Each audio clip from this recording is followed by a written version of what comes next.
Ras manusia, apa menurutmu aku tidak berani melawanmu? Suara tajam itu dipenuhi amarah, dan dia meraung ke arah Lu Yun di pantai. Tidak mungkin. Aku hanya ingin tahu mengapa danau Huandao yang semula jernih berubah menjadi rawa yang bau sekarang. Meskipun Lu Yun penasaran dengan pertanyaan ini, dia belum perlu mengetahuinya, tapi mau tak mau, ada seorang pria di lautan kesadaran mental yang terus berbunyi bip. Kenapa kamu bertanya? Apa yang ingin kamu lakukan? Dan bagaimana kamu tahu bahwa ini awalnya adalah sebuah danau di sekitar pulau? Siapa yang memberitahumu? Suara tajam itu berkata dengan hati-hati. Lu Yun tidak bisa berkata-kata saat itu, dia hanya menanyakan satu pertanyaan, tetapi pihak lain menjawab dengan 4 pertanyaan. Namun, perilaku abnormal pihak lain juga membuat Lu Yun mencium suasana yang tidak biasa. Tidak ada yang lain, itu hanya rasa ingin tahu belaka. Dan tidak ada yang memberitahuku, aku kebetulan mengambil peta, yang menandai tempat ini sebagai Danau Pulau Biru. Lu Yun berkata dengan campuran kebenaran dan kepalsuan. Ras manusia, jika kamu hanya penasaran, aku menyarankan kamu untuk mengurus urusanmu sendiri. Aku sudah menyapamu di rawa. Tidak ada lagi buaya rakus yang akan menyerangmu. Lepaskan anakku secepatnya. Suara tajam itu berkata dengan nada yang jauh lebih lembut. Tidak masalah. Itulah yang kumaksud. Lu Yun berkata sambil tersenyum. Tidak, apa yang kamu lakukan? Teruslah bertanya. Kata Lord Tianhuo sambil menggaruk kepalanya dan menggaruk kepalanya. Semua orang bilang, urus urusanmu sendiri. Aku tidak punya kebiasaan baik, tapi aku hanya mendengarkan nasihat orang lain, dan makan secukupnya, tahu. Lu Yun memutar matanya dan berkata, dia tidak pernah memikirkan tentang kerja sama tersebut. Bagaimanapun, pihak lain telah memberinya cukup banyak, termasuk ratusan cincin penyimpanan. Tidak perlu mempertaruhkan hidup Anda lagi. Nak, dengarkan aku, Nak, ini tentang Pulau Tengah. Bayangkan saja, jika ada yang tidak beres dengan Danau Tengah, siapa yang akan menderita lebih dulu? Tuan Tianhuo berkata dengan suara mendesak. Tentu saja Danau Huandao. Apa yang terjadi selanjutnya? Lu Yun, maksudmu, mungkin ada mutasi di Pulau Tengah. Benar, Nak, jika kamu tidak mengetahui penyebab perubahan di Danau Huandao, kemungkinan besar kamu akan menjadi pasif. Bukankah kamu selalu suka menyusun strategi? Bisakah kamu mentolerir ketidakstabilan seperti ini? Tuan Tianhuo berkata dengan nada menggoda. Dan alasan mengapa dia melakukan ini bukan demi keselamatan Lu Yun di masa depan. Sebagian besar alasannya adalah karena Tianhuo Senjun ingin tahu apa yang salah dan mengubah Danau Huandao yang dirancang dengan cermat menjadi rawa yang bau langit. Ini adalah keberadaan yang memalukan bagi seorang perancang formasi yang bekerja keras dan mengejar kesempurnaan. Jadi dia harus mencari tahu tautan mana yang salah, sehingga menimbulkan konsekuensi saat ini. Serius, Lao Deng, trikmu yang main-main memang sampah, tapi berhasil menggugah minatku. Lu Yun berkata sambil memegang keningnya. Awalnya, saya ingin pergi ke Pulau Tengah untuk mencari tempat sepi untuk memeriksa piala, tapi sekarang sepertinya saya akan tersedot ke pusaran air yang tidak diketahui lagi. Del, apa yang terjadi lagi? Suara tajam itu menjawab dengan sedikit ketidaksabaran. Sebaiknya kau ceritakan padaku bagaimana Danau Huandao menjadi seperti sekarang ini. Mungkin aku punya solusinya. Lu Yun berkata sambil tersenyum. Hanya kamu, ras manusia, kamu tidak berpikir bahwa kamu kuat karena kamu mengalahkan anakku dengan cara yang tidak adil, bukan? Suara tajam itu penuh dengan penghinaan. Bagaimana kalau kamu mencobanya? Verifikasikan kekuatanku. Lu Yun membungkam pria yang mengeluarkan suara tajam itu hanya dengan satu kata. Setelah setidaknya 4 napas melewati rawa, suara tajam itu terdengar lagi, wah. Saya akui Anda memang memiliki kekuatan, tetapi jika Anda ingin menyelesaikan masalah rawa ini, kekuatan saja tidak cukup. Berhentilah bertele-tele dan katakan yang sebenarnya. Apa yang sebenarnya terjadi? Bagaimana aku tahu apakah aku bisa menyelesaikannya atau tidak jika kamu tidak mengetahuinya? Lu Yun berkata tanpa berkata-kata. Saya berpikir, mungkinkah semua makhluk di zaman dahulu suka bermain teka-teki? Tidak peduli apa yang saya katakan, saya suka membuat segala sesuatunya menjadi tidak jelas dan membiarkan orang lain menebaknya. Ras manusia, ribuan tahun yang lalu, Danau Huandao ini masih jernih dan terlihat. Kami para buaya rakus hidup damai di danau ini. Makhluk sekitar juga akan datang ke danau ini untuk minum air dari waktu ke waktu, dan kami bisa juga ambil kesempatan ini untuk menonton permainan. Cobalah. Suara tajam ini berbicara dengan mendalam, tetapi langsung disela oleh Lu Yun, terjebak. Bisakah Anda memberitahu saya poin kuncinya? Ras manusia, kenapa kamu tidak punya kesabaran sama sekali? Pantas saja kamu selalu mengatakan bahwa nenek moyang umat manusiamu adalah monyet. Monyet tidak sabar. Aku hendak langsung ke pokok permasalahan, tapi kamu menyelaku. Suara tajam itu mengomel karena kesal. Maafkan aku. Maaf. Itu saja. Lanjutkan. Lu Yun berkata berulang kali. Cek. Nak, ini tidak adil. Orang ini memarahimu, dan kamu baru saja meminta maaf padanya. Aku dipukuli begitu keras olehmu, dan kamu bahkan tidak mau mengatakan, maafkan aku, padaku. Petik 2. Tianhuo Senjun mengeluh seolah dia adalah wanita yang sudah menikah. Lu Yun, Tuan, saya tidak menerima tamparan ini karena seseorang ingin tahu bagaimana danau pulau yang rusak berubah menjadi rawa. Lao Deng, saya akan menandai ini untuk Anda. Jika Anda melakukannya 2 kali, Anda akan mendapat tamparan lagi. Dun Ai pukul aku dengan keras. Teruslah bekerja dengan baik. Tuan Tianhuo, setelah diceramahi oleh Lu Yun, Tuan Tianhuo akhirnya menjadi jujur. Saat dia hendak mendengarkan suara tajam itu, dia menyadari bahwa dia hampir selesai berbicara, itulah yang terjadi. Mari kita bicarakan. Umat manusia, apa yang akan kamu lakukan? Kenapa kamu tidak mengatakan ini, itu lagi. Lu Yun ragu-ragu untuk waktu yang lama dan berkata. Dia sedang membuat persiapan. Dia baru saja sibuk mengobrol dengan Tuan Tianhuo, dan bahkan tidak mendengarkan apa yang dikatakan suara tajam itu. Ras manusia, aku khawatir kamu tidak bercanda. Lu Yun dimarahi oleh suara tajam ini lagi. Sejujurnya, omelan ini agak tidak adil. Lao Deng, aku akan menandai ini di kepalamu, 2 kali, dan yang terakhir kali, ayolah. Kamu bisa segera melakukan kontak dekat dengan tangan besiku. Tuan Tianhuo Sen merasa sedih. Ketika seseorang sedang duduk di rumah dan sebuah periuk datang dari langit, siapa yang dapat menanggungnya? Tapi dia tidak berani berteriak pada dirinya sendiri. Jika Lu Yun melewatkan beberapa informasi penting dan mengingatnya lagi, dia akan dipukuli lagi tanpa alasan. Tanpa gangguan Tianhuo Senjun, Lu Yun akhirnya mendengar keseluruhan cerita tentang bagaimana Danau Huandao yang jernih berubah menjadi rawa keruh seperti sekarang. Alasan utama mengapa danau pulau menjadi seperti sekarang adalah karena puluhan ribu tahun yang lalu, peristiwa kematian binatang buas dalam skala besar yang mirip dengan wabah terjadi di dunia kecil ini. Hewan yang terinfeksi akan memiliki keinginan yang kuat untuk minum air dan akan meminum air sampai mereka mati atau tenggelam. Sejumlah besar mayat disimpan di Danau Huandao, mencemari danau yang semula jernih menjadi bau tengik. Terlebih lagi, setelah menggerogoti nutrisi terakhir pada jenazah, kuman pada jenazah mulai berkembang biak dalam jumlah besar di jurang yang terendam dan air yang terapung, dan lambat laun berevolusi menjadi seperti sekarang. Kami, klan buaya rakus, tidak luput dari perhatian. Menghadapi genosida dan kelangsungan hidup, kami memilih untuk berkompromi, bertahan dengan kuman ini, dan bersedia menjadi budak dan alat mereka. Ini adalah kata-kata yang tepat dari suara melengking itu. Hal ini tidak hanya menyelesaikan masalah mengapa Danau Huandao berubah menjadi rawa, tetapi juga memecahkan masalah yang telah diperhatikan Lu Yun sebelumnya. Saat dia berada di hutan sebelumnya, dia melihat sarang burung di beberapa pohon, tapi dia tidak mendengar satupun burung berkicau. Apalagi di beberapa gua, samar-samar terlihat jejak makhluk yang pernah hidup di dalamnya. Lu Yun masih penasaran saat itu. Di hutan besar ini, tidak ada kelinci atau burung pegar. Emosi mati puluhan ribu tahun yang lalu. Manusia, adakah cara untuk menghilangkan bakteri ini? Suara tajam itu bertanya, apakah menurutmu aku punya solusinya? Lu Yun berkata dengan mata menghadap keluar. Dia tahu tentang sterilisasi suhu tinggi, tetapi rawa itu begitu besar sehingga bahkan jika Lu Yun memiliki api yang aneh, dia tidak akan mampu menyelesaikan prestasi membakar gunung dan mendidihkan lautan jika tidak memakan waktu 10,5 hari. Hal ini didasarkan pada premis bahwa Lu Yun memiliki energi spiritual yang cukup dan persediaan sepanjang waktu.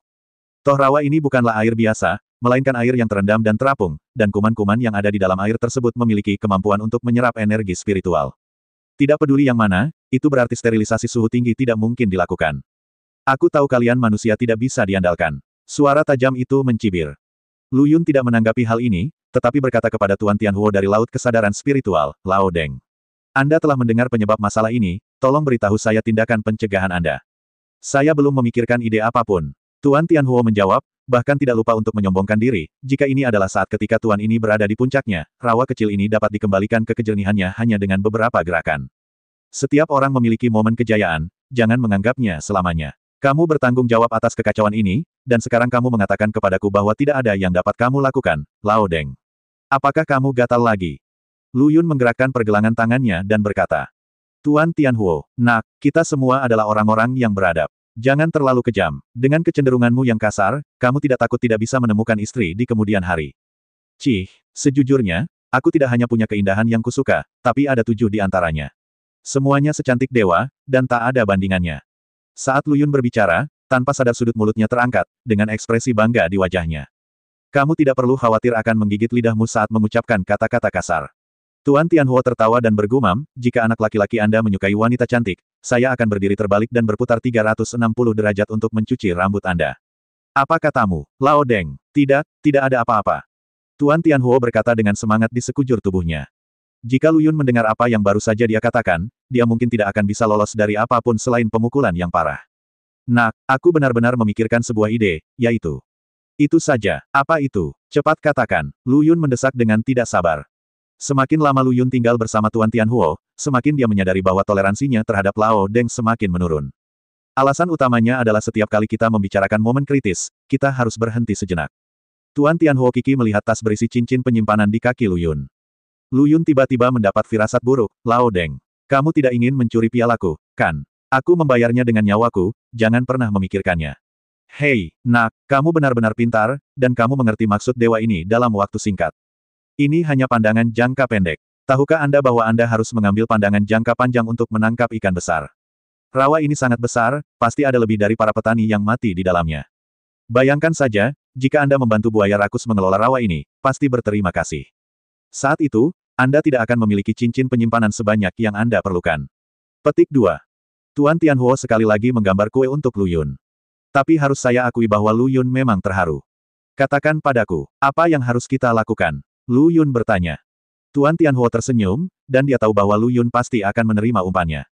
Untuk membasmi kuman secara tuntas di rawa ini, tidak realistis jika hanya mengandalkan cara biasa. Salah satunya karena ukurannya kecil, banyak, dan memiliki kemampuan reproduksi yang kuat. Oleh karena itu, saya berencana untuk membangun barisan besar untuk menyaring seluruh rawa dan membasmi sepenuhnya kuman-kuman yang merusak kreativitas saya yang sempurna. Petik 2. Lalu kalau kamu membangun formasi besar, bangunlah formasi besar saja. Kenapa kamu ingin mengambil pialaku? Apakah kamu masih ingin aku membayarmu? Lu Yun berkata dengan ekspresi tidak senang. Tidak, nak, apakah menurutmu formasi itu bisa dibangun segera setelah kamu mengatakannya? Kamu bisa membangunnya hanya dengan berbicara. Pola susunan, pemilihan lokasi, bahan bangunan, semuanya sangat diperlukan. Lord Tianhuo berkata dengan tidak setuju, Anda tidak perlu menutup pola susunan dan pemilihan lokasi, tetapi bahan bangunan memerlukan senjata peri di cincin penyimpanan Anda. Bisakah kamu mencari penggantinya? Lu Yun berkata dengan enggan. Nak, kamu harus memahami bahwa semakin besar usahanya, semakin besar pula imbalannya. Lord Skyfire God menyipitkan matanya sedikit dan berkata. Meskipun Lu Yun mengetahuinya, dia masih merasa enggan untuk melepaskannya. Ini bahkan belum hangat. Biarkan saja dia memberikan piala yang diperolehnya dalam hidupnya, bagaimana dia bisa rela melakukannya. Melihat keterlambatan Lu Yun dalam berbicara, suara tajam itu menjadi sedikit tidak sabar dan meraung pada Lu Yun, ras manusia. Lepaskan anakku secepatnya. Aku sudah memberitahumu semua yang perlu kuberitahukan padamu. Apa lagi yang ingin kamu lakukan? Setelah dimarahi seperti ini, Lu Yun memusatkan pikirannya dan berkata, mengapa kamu begitu cemas? Bukankah aku sedang memikirkan solusinya? Kamu telah disiksa oleh kuman ini selama puluhan ribu tahun, dan kamu masih memiliki lebih sedikit dari waktu luang 1,5 saat. Suara tajam itu mereda pada saat itu. Lao Deng, bicaralah. Apa yang harus aku lakukan selanjutnya? Lu Yun mendesak dengan ekspresi tidak senang di wajahnya. Sekarang setelah semuanya menjadi seperti ini, satu-satunya hal yang perlu dilakukan adalah mencobanya. Seolah-olah dia telah mengantisipasi adegan ini, Tuan Tianhuo sedikit mengangkat sudut mulutnya, dan dengan sabar menjelaskan kepada Lu Yun rencananya untuk membuat lingkaran sihir. Saat Tuan Tianhuo berbicara, ekspresi Lu Yun berubah berulang kali. Lao Deng, apa menurutmu umurku panjang? Kamu sedang membuat lingkaran sihir. Kamu menginginkan hidupku. Meskipun lingkaran sihir ini agak berisiko, tapi ini pasti berguna.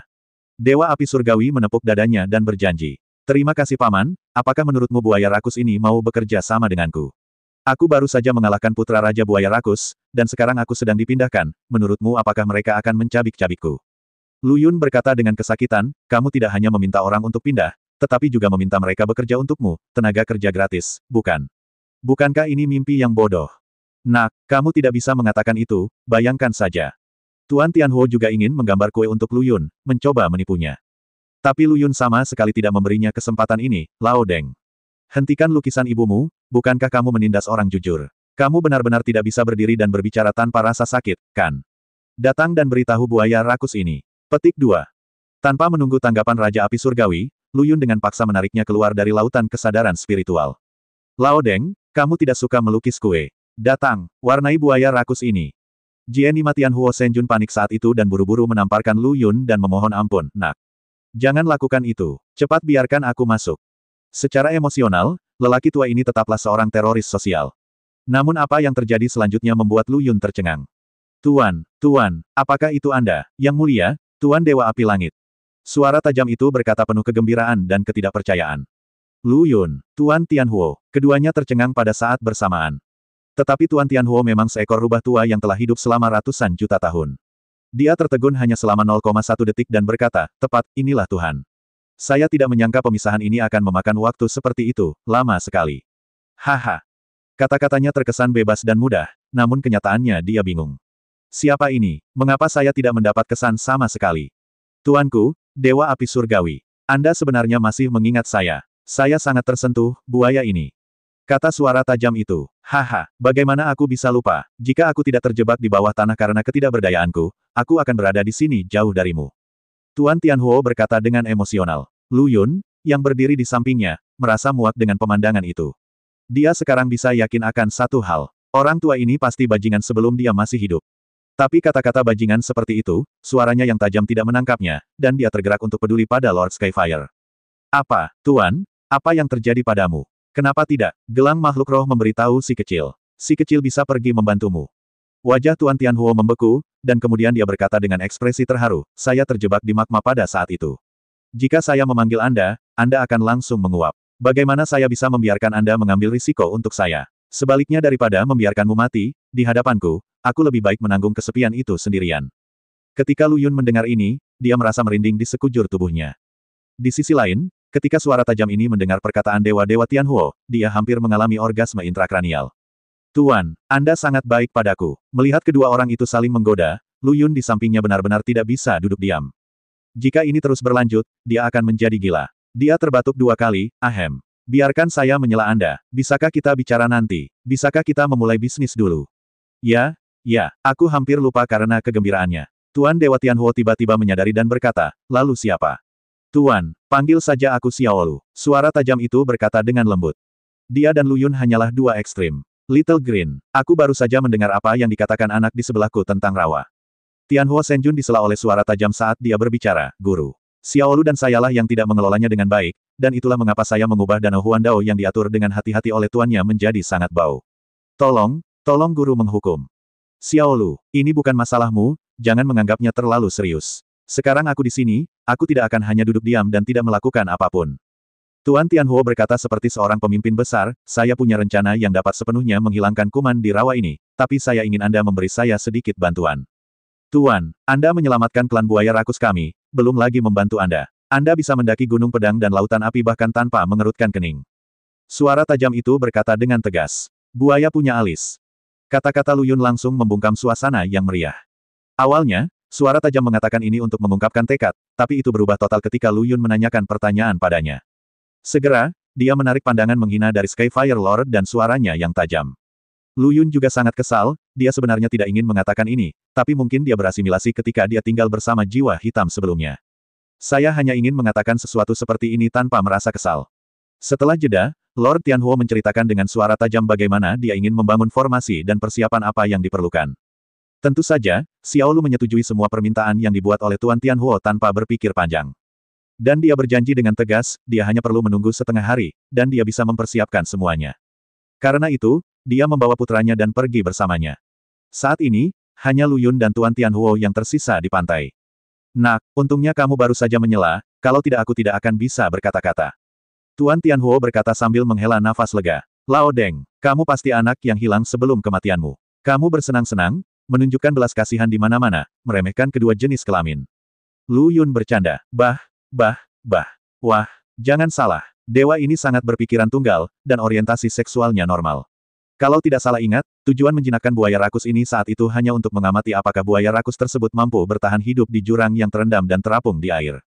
Lalu aku melupakannya. Aku tidak menyangka kalau kepindahanku yang tidak disengaja itu terus berlanjut hingga hari ini. Takdir, sungguh luar biasa. Petik 2, kata Lord Tianhuo dengan wajah penuh perubahan kehidupan. Terlebih lagi, bajingan itu benar-benar menjadi emosional. Memang benar pohon tidak membutuhkan kulit kayu dan pasti akan mati. Manusia tidak memiliki rasa malu dan tidak terkalahkan di dunia. Lu Yun berkata dengan marah. Tuan Tianhuo, apakah kita masih bisa ngobrol dengan baik? Nak. Dan pada saat ini, sebuah teriakan datang dari semak-semak di belakangnya. Nak. Serahkan kotak harta karun di sebelahmu. Jika tidak, jangan salahkan aku karena buta. Lu Yun tertegun sejenak, lalu perlahan berbalik. Ketika dia melihat 3 atau 2 orang itu datang, sudut mulutnya tanpa sadar terangkat. Ketika ketiga orang ini melihat wajah Lu Yun, mereka masih garang dan penuh aura, tapi tiba-tiba mereka seperti bola kempes, layu. Lama tidak bertemu, kata Lu Yun sambil memandang mereka bertiga sambil tersenyum. Lu Yun tidak mengenal ketiga orang ini, tapi dia pernah bertemu mereka sekali. Itu adalah panti jompo keluarga Liu. Pahlawan, selamatkan hidupmu. Aku tidak tahu yang sebenarnya. Aku tidak tahu ini peti harta karunmu. Keluar dari sini. Ketiga perawat keluarga Liu berbalik dan ingin pergi. Lu Yun memarahiku, datanglah saat kamu mau, pergi saat kamu mau. Apa menurutmu aku sedang mengudara? Ketiga perawat keluarga Liu langsung merasa kaki mereka seperti diolesi 502. Mereka tidak berani bergerak, jantungnya berdebar kencang. Mereka telah menyaksikan kekuatan bertarung Lu Yun dengan mata kepala mereka sendiri. Jika dia bisa membunuh mereka bertiga, satu gerakan saja sudah cukup. Celepuk. Ketiga perawat keluarga Liu saling bertukar pandang, lalu mereka semua berlutut di tanah dan memohon, pahlawan. Perlakukan saja kami bertiga sebagai bukan apa-apa dan biarkan kami pergi. Bukan tidak mungkin melepaskanmu, tapi kamu harus memberitahuku, kenapa kamu mencari peti harta karun itu. Dan tuan mudamu, apakah dia menderita epilepsi? Dia menghilang tanpa jejak tanpa alasan. Lu Yun duduk di peti harta karun, menyilangkan kaki dan berkata, "Itu tuan muda kami. Sepertinya dia mendapat metode untuk menerobos batasan penerbangan dari Anda. Itu hanya berfungsi jika Anda menggunakan peti harta karun yang belum dibuka. Itu sebabnya kami difilmkan sedang mencarinya." Salah satu perawat keluarga Liu berkata dengan gemetar. Mendengar ini, Lu Yun dan Tuan Tianhuo tiba-tiba tertawa pada saat yang bersamaan. Untuk sesaat, saya tidak dapat menemukan kata yang cocok untuk menggambarkan tuan muda keluarga Liu ini. Dia sangat manis dan bodoh. Inilah kenapa aku kabur begitu saja. Melihat Lu Yun tertawa, ketiga perawat keluarga Liu tanpa sadar menelan ludah, merasa diliputi kecemasan. Kembalilah dan beritahu tuan mudamu yang cantik untuk berhenti mengerjakan hal-hal yang tidak berguna ini. Mengabaikan larangan penerbangan tidak ada hubungannya dengan apakah peti harta karun itu terkunci atau tidak. Bahkan tidak ada hubungannya dengan peti harta karun itu. Lu Yun melambaikan tangannya dan berkata. Ketiga perawat itu sepertinya terbangun dari mimpi sambil berkata, "Ya, ya, ya." Dia berguling dan merangkak ke semak-semak dan menghilang. Dan Lu Yunyu tertawa sendirian. Harus dikatakan bahwa kota Zhongzu tidak mendukung orang-orang yang menganggur, jadi beberapa hal aneh terjadi. Waktu berlalu cepat. Segera pemilik suara tajam itu datang ke sisi Lu Yun lagi, dan kali ini Lu Yun bisa melihat wajah pria itu dengan jelas. Dibandingkan dengan putra dari pria yang dipukuli dengan kejam olehnya, pria yang dipanggil Xiaolu oleh Dewa Api Langit mau tidak mau ukurannya 2 kali lebih besar dari putranya, dan penampilannya hanya bisa digambarkan sebagai ganas. Mulut penuh taring hijau menyebar ke seluruh mulut dengan cara yang rumit, dan sisik hijau tua ditutupi duri, yang sepertinya membuat kulit kepala Lu Yun mati rasa. Ras manusia, di mana tuanku? Sebelum Lu Yun bisa berkata apa-apa, Lord Skyfire bergegas keluar dari lautan kesadaran spiritual Lu Yun. Apakah kamu siap, Xiaolu? Ya, tuan, si hijau kecil berkata dengan hormat, bahkan mengibaskan ekornya. Lu Yun terlihat bodoh, kamu hanya mengatakan apa yang kamu katakan, mengapa kamu mengibaskan ekormu? Kamu bukan seekor anjing. Luar biasa, Tuan Tianhuo memuji tanaman hijau kecil ini seolah-olah sedang membujuk seorang anak kecil. Apakah semua anggota sukumu juga sudah pindah? Saya mengirim mereka untuk mencari perlindungan di Pulau Tengah. Xiaolu berkata dengan hormat. Oke, sepertinya semuanya sudah siap, yang kamu butuhkan hanyalah angin timur dariku. Tuan Tianhuo tertawa dan berkata, bawa saya ke area yang telah Anda isi. Ya, Tuan, di bawah kepemimpinan Xiaolu, Lu Yun dan Tianhuo Shenjun terus berjalan menuju kedalaman rawa. Tak lama kemudian, saya melihat sebuah ruang terbuka di rawa di depan, dengan radius 2 km. Ini adalah langkah pertama dari rencana Tianhuo Shenjun, pemilihan lokasi. Saat itu, Lord Tianhuo sebenarnya memintanya untuk menemukan cara meyakinkan buaya rakus untuk membangun ruang terbuka yang begitu luas untuknya jauh di dalam rawa. Ini juga alasan mengapa Lu Yun sangat marah. Sangat tidak realistis untuk memperkenalkan Nima. Tapi siapa yang bisa membayangkan apa yang terjadi selanjutnya? Itu terjadi di luar kendali, dan itu diminta oleh buaya Taoti. Melamun dan agak tidak realistis. Hanya saja makhluk spiritual yang pernah ditundukkan oleh Raja Api Surgawi ini kini menjadi pemimpin klan buaya Taoti. Nak, jangan kaget. Kami sudah sepakat sebelumnya, apakah kamu akan mengkhianati kami? Tuan Tianhuo berhasil menarik kembali Lu Yun yang melarikan diri. Apa yang dijanjikan sebelumnya? Lu Yun memandang Tuan Tianhuo dengan bingung. Tuan Tianhuo mengedipkan mata pada Lu Yun dan berkata secara tidak langsung, ketika Anda berada di pantai, Anda tidak berbicara tentang bahan bangunan untuk susunan ini.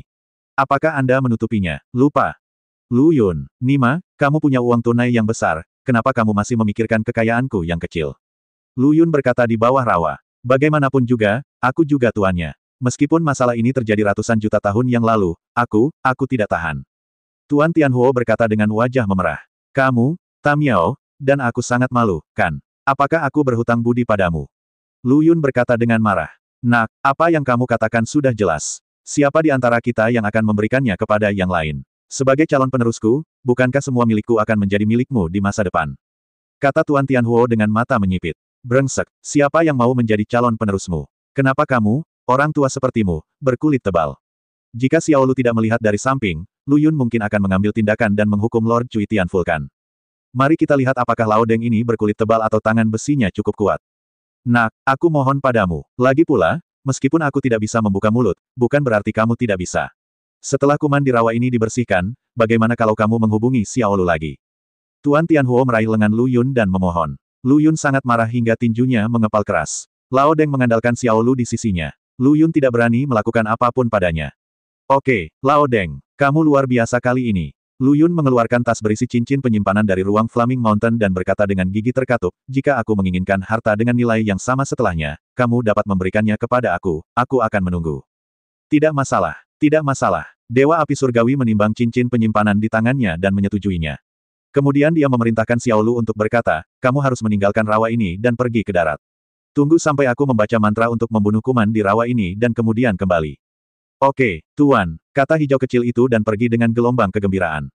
Di ruang terbuka jauh di dalam rawa, hanya Dewa Langit Api dan Lu Yun yang tersisa lagi. Nak, perhatikan baik-baik. Meskipun aku, Raja Api Surgawi, terkenal dengan hukum api, metode pembentukanku juga termasuk yang terbaik di dunia atas di zaman kuno. Jika kamu bisa memahaminya, itu juga akan menguntungkanmu banyak dalam latihanmu di masa depan. Lord Skyfire God mulai membentuk segel dengan tangannya. Lu Yun ingin membalas, tetapi kata-kata yang keluar dari bibirnya didorong kembali oleh dua angin kencang. Saya melihat Tuan Tianhuo berdiri di tengah udara, memancarkan aura agung, benar-benar kehilangan penampilan cerobohnya yang biasa. Saudaraku, meskipun Lao Deng biasanya agak tidak bisa diandalkan, metode pembentukannya memang brilian. RH yang ada di dalam jiwanya memuji. Benarkah? Kenapa aku tidak melihatnya? Karena dia memiliki kesan yang begitu mendalam pada Tuan Tianhuo sebelumnya, Lu Yun tidak percaya bahwa Lao Deng benar-benar memiliki dua keterampilan. Saudaraku, apa yang kamu katakan agak bias. Tidakkah kamu menyadari bahwa dalam waktu singkat, Lao Deng telah memicu tiga hukum api, air dan bumi? Dan dia masih menariknya sekarang. Hukum kelima antara langit dan bumi, hukum angin kencang. Ketika RH mengatakan ini, Lu Yun menyadarinya dan tanpa sadar bercanda, siswa sekolah tua ini cukup rumit. Saudaraku, kamu salah lagi. Ini bukan anak sekolah tua ini, tetapi ingin menjadi penyihir susunan tingkat surga yang berkualitas. Ini adalah bagian yang perlu, saudara. Kekuatan hukum tidak berarti selama kamu bersedia bekerja sulit, Anda dapat mempelajarinya dengan mempelajari dan memahaminya. Itu tergantung pada apakah Anda memiliki ketertarikan terhadap hukum ini. Oleh karena itu, cukup sulit untuk disebut sebagai penyihir susunan tingkat surga. Petik 2. RH menjelaskan. Oh, Lu Yun mengangguk sambil berpikir. Tiba-tiba dia menyadari sebuah masalah, haha. Kenapa saya belum pernah menemukan masalah yang saya ceritakan sebelumnya? Lu Yun baru saja meninjaunya secara singkat dan menemukan bahwa selama dia ingin belajar dan mengendalikan, tidak ada yang tidak dapat dia pelajari atau kendalikan. Seperti hukum luar angkasa asli, rahasia jiwa klan roh, dan energi iblis dari klan iblis. Saudaraku, kamu tidak bisa diukur dengan standar biasa. Kamu adalah tubuh dewa dan iblis, dengan kemampuan untuk mematuhi semua hukum. Selama kamu memikirkannya, tidak ada hukum di dunia ini yang tidak bisa kamu lakukan, kontrol. RH berkata tanpa berkata-kata. Kalau begitu, jika aku mengendalikan semua hukum di dunia, bukankah aku tidak akan terkalahkan? Lu Yun berkata setengah bercanda. Saudaraku, kamu tidak bisa mengatakan itu. Ini bukan tentang memiliki banyak hal, tetapi tentang ketepatan. Meskipun kamu dapat mengendalikan semua hukum, energimu terbatas. Kecuali jika kamu ingin menjadi penyihir arai. Jawab RH. Mendengar master formasi, Lu Yun tanpa sadar melihat ke tempat terbuka di rawa, tempat Lord Tianhuo mengeluarkan artefak dari cincin penyimpanan dan meletakkannya di tanah, dan menggelengkan kepalanya. Jika dia diizinkan menjadi Raja Api Surgawi berikutnya, dia, Lu Yun, lebih baik mati. Ini mungkin saat terburuk di mana profesi Arai Master diretas. Pada saat ini, sesuatu yang menarik terjadi di tepi rawa. Ketiga perawat keluarga Liu yang dimarahi oleh Lu Yun kini memberitahu tuan muda keluarga Liu apa yang dikatakan Lu Yun kepada mereka. Setelah mendengar ini, tuan muda dari keluarga Liu tersenyum bukannya marah, dan terus berkata, oke. Lanjutkan, terus cari peti harta karun yang tidak terkunci. Ketiga orang dari panti jompo keluarga Liu tercengang ketika mendengar ini. Mereka berpikir, apakah tuan muda saya begitu marah hingga otaknya rusak? Dia ingin mencegah kita menemukan rahasia yang hanya dia yang tahu. Bagaimana dia bisa menipu tuan muda ini dengan tipuan sekecil itu? Tuan muda dari keluarga Liu berkata dengan sumpah. Tiga orang yang merawat keluarga Liu pada saat itu tidak lagi pandai mengajar. Mereka saling memandang dan berpikir, apakah ada yang salah dengan apa yang baru saja mereka katakan? Apakah tuan mudamu salah paham? Kalian bertiga, jangan kaget, cari terus aku. Pergi ke peti harta karun yang tidak terkunci. Cepat pergi, neneknya selalu malas. Kembali dan buka kalian semua. Tuan muda dari keluarga Liu memukul dan memarahi. Melihat ini, ketiga perawat keluarga Liu masih bisa berbicara. Setelah menyanjung mereka, mereka berbalik dan menghilang ke semak-semak. Tuan muda dari keluarga Liu terus duduk di dekat api unggun dan memimpikannya mimpi musim semi dan musim gugurnya. Dia bermimpi menghasilkan banyak uang seperti Lu Yun setelah larangan penerbangan dicabut. Setelah jangka waktu tertentu, lingkaran sihir yang diatur oleh Lord Tianhuo akan segera berakhir. Ruang terbuka dengan radius 2 kilometer ini bisa dikatakan berisi senjata peri. Jika kultivator melihat ini, dia pasti akan menerkamnya tanpa ragu-ragu. Pada saat ini, Tuan Tianhuo, yang sedang berkonsentrasi mengatur formasi, tanpa sadar menyentuh tas di pinggangnya, hanya untuk menemukan bahwa cincin penyimpanan di dalam tas telah hilang. Namun, penyelesaian lingkaran sihir masih membutuhkan setidaknya 18 atau 19 senjata ajaib. Dan Lu Yun, yang dengan cermat mengamati formasi tersebut, tiba-tiba merasakan hatinya kesemutan, dan firasat buruk muncul di hatinya. Tanpa sadar melihat ke arah Lord Skyfire di bawah, mata mereka secara tidak sengaja bertabrakan. Dalam sekejap, Lu Yun mengerti apa yang ingin dilakukan Lao Deng. Mustahil, Lao Deng, jangan pernah berpikir untuk mengambil senjata peri lagi dariku. Lu Yun menolak secara lisan. Nak, ini akan segera selesai. Apakah kamu bersedia menyerah sekarang? Tuan Tianhuo berkata dengan panik. Aku bersedia, aku cukup bersedia. Bukan senjata ajaibmu yang digunakan Jianima, jadi tentu saja kamu tidak akan merasa buruk. Lu Yun berkata dengan kesakitan. Nak, izinkan saya mengajukan pertanyaan lain, maukah Anda memberikannya atau tidak? Tuan Tianhuo berkata dengan suara rendah. Tidak, aku tidak akan memberikannya jika aku menyuruhmu untuk tidak memberikannya. Lu Yun berkata tanpa menyerah satu langkah pun. Tapi dia tidak pernah menyangka Lord Vulcan akan berbaring di tanah dan berguling-guling, berkata tanpa henti, berikan padaku. Berikan padaku. Dia terlihat seperti anak kecil yang berkeliaran di depan toko mainan, bersikeras membeli mainan, dan dia adalah tipe anak yang akan berguling-guling jika dia tidak membelinya. Semua orang di Lu Yun berada dalam masalah. Hal ini memberi Lu Yun pemahaman baru tentang tidak menghormati orang tua. Pada akhirnya, Lu Yun tidak tahan lagi dengan Dewa Api Surgawi, jadi dia memberi gadis itu 20 senjata abadi lagi dengan wajah gelap. Penilaian Lu Yun saat ini terhadap Tuan Tianhuo benar-benar buruk. Setelah menempatkan 20 senjata abadi, Dewa Api Surgawi tiba-tiba bertepuk tangan, selesai. Kalau begitu kenapa kamu tidak memulainya dengan cepat? Kata Lu Yun dengan wajah muram. Hehe, wah, aku sedang kesurupan sekarang. Kamu harus datang untuk mengaktifkan formasi ini. Tuan Tianhuo berkata sambil tersenyum. Lu Yun. Saya mau tidak mau menyumbangkan uang saat ikut menulis, tapi saya juga harus berkontribusi, bukan? Bukankah akan lebih menarik jika seperti ini? Lu Yun. Apa yang harus aku lakukan? Dia mengatakan ini, tapi Lu Yun berpikir dalam hatinya, Lao Deng. Tunggu saja aku, kamu tidak akan bisa lepas dari pemukulan para ini. Kamu hanya perlu mengaktifkan senjata peri satu persatu sesuai urutan penempatannya. Sederhana sekali, kata Tuan Tianhuo. Apa? Mata Lu Yun membelalak, mengira dia salah dengar. Anda harus tahu bahwa Tuan Tianhuo menggunakan 108 senjata abadi untuk mengatur lingkaran sihir Lao Sisi. Jika semua ini diaktifkan, bahkan jika Lu Yun dikuras bolak-balik 10 kali, dia tidak akan bisa menyelesaikannya. Lao Deng, apakah kamu bercanda?